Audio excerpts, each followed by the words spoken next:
Bismillahirrahmanirrahim. Assalamualaikum warahmatullahi wabarakatuh. Kami dari kelompok 5 akan mempresentasikan hasil tugas kami untuk mata kuliah akuntansi manajemen dengan judul evaluasi pusat investasi. Sebelumnya izinkan saya memperkenalkan anggota kelompok 5 yang terdiri dari saya sendiri, Nengsri Alinda dengan NPM 1940103880, dan rekan saya Salma Sasabrina dengan NPM 1940100381 dan Silvi Ramadhani dengan NPM 1940100382. Untuk pembahasan pertama itu akan dijelaskan oleh saya sendiri. Yang pertama adalah pengukuran kinerja pusat investasi dengan menggunakan laporan laba rugi, variabel, dan absorpsi. Pengukuran kinerja pusat investasi dengan menggunakan laporan laba rugi, variabel, dan absorpsi. Pusat laba dinilai berdasarkan laporan laba rugi. Namun, laporan laba rugi perusahaan secara keseluruhan tidak terlalu berguna untuk tujuan ini. Dua metode telah dikembangkan untuk menghitung keuntungan. Satu berdasarkan biaya variabel, dan yang lainnya berdasarkan perhitungan biaya penuh atau absorpsi. Keduanya merupakan metode penetapan biaya karena berhubungan dengan cara menentukan biaya produk yang meliputi bahan baku langsung, tenaga kerja langsung, dan overhead. Biaya periode seperti beban penjualan dan administrasi dibebankan saat biaya itu dikeluarkan. Perbedaan antara menghitung biaya variabel dan absorpsi bergantung pada perlakuan terhadap suatu biaya tertentu, yaitu overhead tetap. Nah, selanjutnya ada klasifikasi biaya sebagai biaya produk atau period menurut perhitungan biaya variabel dan absorpsi. Di sini ada tabel di mana ada perhitungan biaya absorpsi dan perhitungan biaya variabel, di mana untuk biaya produk sendiri terdiri dari bahan baku langsung, tenaga kerja langsung, overhead variabel, dan overhead tetap. Sedangkan untuk perhitungan biaya variabel ada bahan baku langsung, tenaga kerja langsung, dan overhead variabel. Untuk biaya periodenya sendiri, perhitungan biaya absorpsi terdiri dari beban penjualan dan beban administrasi. Sedangkan untuk perhitungan biaya variabel itu terdiri dari overhead tetap, beban penjualan, dan beban administrasi. Selanjutnya ada penilaian persediaan. Nah, persediaan dinilai atas biaya produk atau produksi. Sebagai contoh, ada data dari Fairchild Company tahun lalu, di mana untuk unit di persediaan awal itu ada unit produksi senilai 10.000, unit terjual $300 per unit sekitar 8.000, persediaan akhir 2.000, dan biaya variabel per unit terdiri dari bahan baku langsung senilai $50, tenaga kerja langsung 100, overhead variabel 50, dan ada biaya tetap overhead tetap per unit yang diproduksi senilai 25, dan penjualan administrasi tetap sekitar 100.000. Contoh ini menunjukkan cara menghitung biaya persediaan akhir dengan menggunakan perhitungan biaya absorpsi dan variabel untuk Fairchild Company. Nah, selanjutnya ada biaya persediaan akhir di Fairchild Company menurut perhitungan biaya absorpsi dan variabel. Untuk perhitungan biaya absorpsi tersendiri itu ada bahan baku langsung senilai $50, tenaga kerja langsung 100, overhead variabel 50, overhead tetap 25, dan biaya produksi per unit sekitar $225. Dengan nilai persediaan akhir 2.000 dikali $225 menghasilkan $450.000. Untuk perhitungan biaya variabel tersendiri ada biaya baku langsung.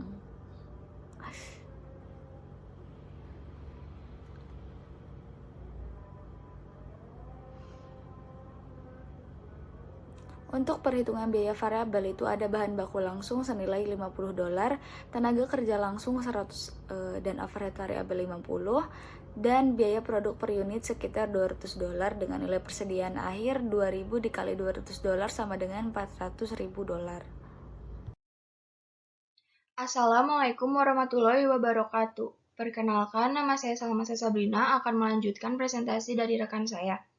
Selanjutnya ada laporan laba rugi dengan menggunakan biaya variabel dan absorpsi. Karena biaya produk per unit merupakan dasar bagi perhitungan harga pokok penjualan, metode perhitungan biaya variabel dan absorpsi dapat mengakibatkan angka laba bersih yang berbeda.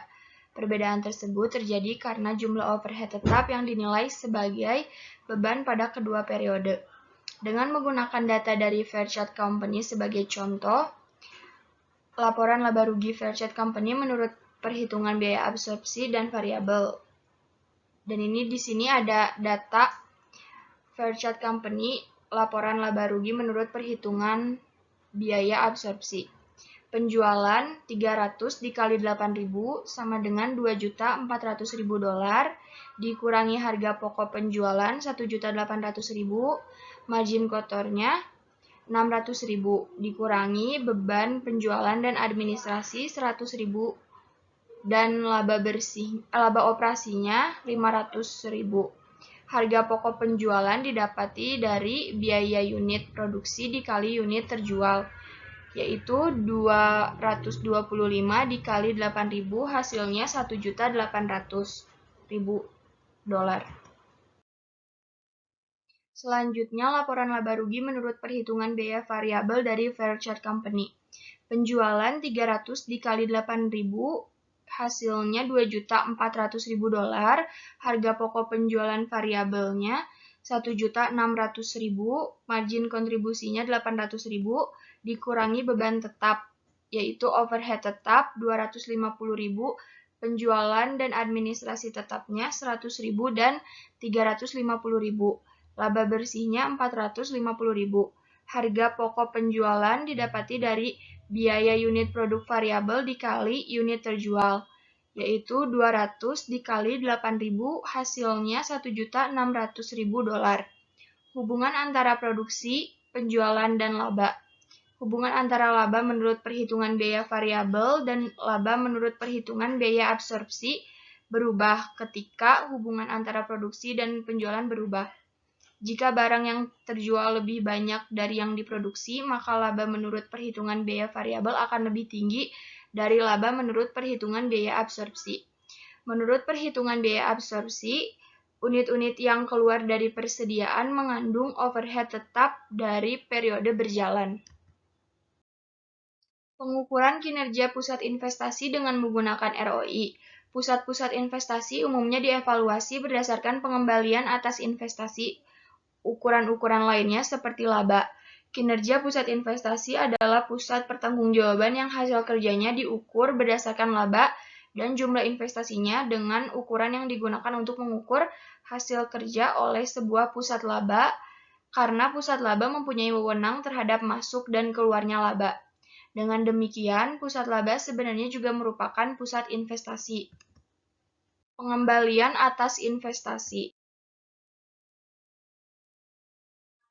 Tingkat pengembalian atas investasi atau return of investment, ROI, yaitu laba yang diperoleh untuk setiap dolar investasi. ROI dapat didefinisikan sebagai berikut. ROI sama dengan laba operasi atau aktiva operasi rata-rata. Laba operasi atau operating income merupakan pendapatan yang dikurangi biaya dari operasional normal perusahaan, di mana pajak penghasilan tidak termasuk karena mengacu pada laba sebelum bunga dan pajak. Aktiva operasi atau operating asset adalah seluruh aktiva yang digunakan untuk menghasilkan laba operasi, termasuk kas, piutang, persediaan, tanah, gedung, dan peralatan. Rumus aktiva operasi rata-rata yaitu nilai buku bersih awal ditambah nilai buku bersih akhir dibagi 2. Margin dan perputaran. Cara kedua untuk menghitung ROI adalah memisahkan rumusnya. Laba operasi dibagi aktiva operasi rata-rata dalam margin dan perputaran. ROI sama dengan margin dikali perputaran atau laba operasi per penjualan dikali penjualan per aktiva operasi rata-rata.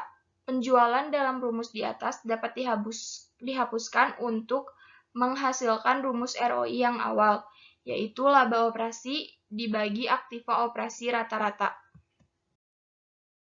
Margin adalah rasio dari laba operasi terhadap penjualan. Titik ini menunjukkan jumlah laba operasi yang dihasilkan dari setiap dolar penjualan, merupakan pernyataan bahwa hal ini merupakan penjualan yang bersedia untuk bunga, pajak, dan laba. Perputaran atau turnover adalah suatu ukuran lain yang dihitung dengan membagi pendapatan penjualan dengan aktiva operasi rata-rata. Sekian dari saya dan akan dilanjutkan oleh Sylvie. Perkenalkan, nama saya Sylvie Ramadhani Daulay. Di sini saya akan melanjutkan presentasi teman saya. Baik, selanjutnya ada contoh kasus dari ROI atau Return on Investment. Contoh kasusnya pada Shalimar Company. Shalimar Company memperoleh laba operasi tahun lalu seperti pada laporan laba rugi berikut. Penjualan $480.000, harga pokok penjualan $222.000, margin kotor $258.000, beban penjualan dan administrasi $210.000. Laba operasinya $48.000. Pada awal tahun, nilai buku bersih dari aktiva operasi adalah $277.000. Pada akhir tahun, nilai buku bersih dari aktiva operasi adalah $323.000. Maka, aktiva operasi rata-rata sama dengan aktiva awal ditambah aktiva akhir dibagi 2, yaitu $277.000 ditambah $323.000 dibagi 2. Hasilnya ada $300.000. Selanjutnya, margin sama dengan laba operasi dibagi aktiva operasi rata-rata, yaitu $48.000 dibagi $480.000. Hasilnya 0,010 atau 10%. Lalu ada perputaran sama dengan penjualan dibagi aktiva operasi rata-rata, yaitu $480.000 dibagi $300.000, hasilnya 1,6. Selanjutnya ada ROI, margin dikali perputaran, yaitu 0,10 dikali 1,6, sama dengan 0,16 atau 16%. Atau bisa juga dihitung dengan laba operasi dibagi aktiva operasi rata-rata, yaitu $48.000 dibagi dengan $300.000. Hasilnya sama 0,16 atau 16%.